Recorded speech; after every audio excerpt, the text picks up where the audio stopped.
this work. Tell me what has inspired you to really be an advocate for our returning residents.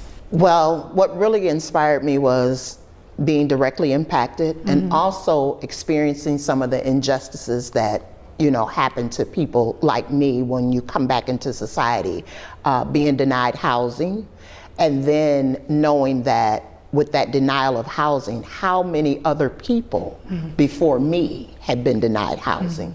And so that really kind of catapulted me into the work to be able to say, well, if the carceral system works, then why are there barriers to people coming back inside and being able to get housing? So tell us a little bit more about what you mean by being directly impacted.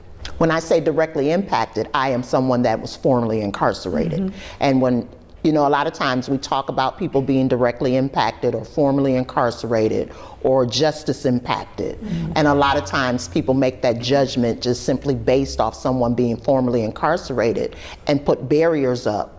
So when someone is formerly incarcerated, directly impacted, justice impacted, it is humanizing language, as opposed to convict, inmate, all of those words that really are meant to dehumanize you after your experience. So what do you think are some of the biggest challenges that returning residents face, both while they're in and then when they're coming home?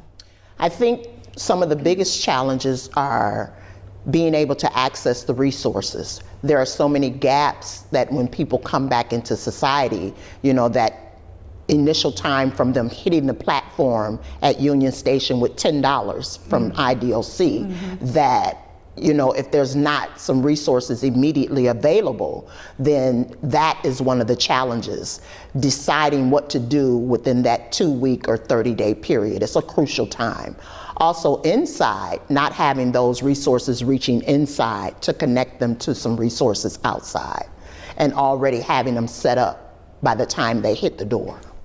So from an emotional standpoint, right, because we talked about barriers for just getting an ID, getting housing, getting a decent job, but inside, psychologically, what do you see as the toughest challenges that returning residents face?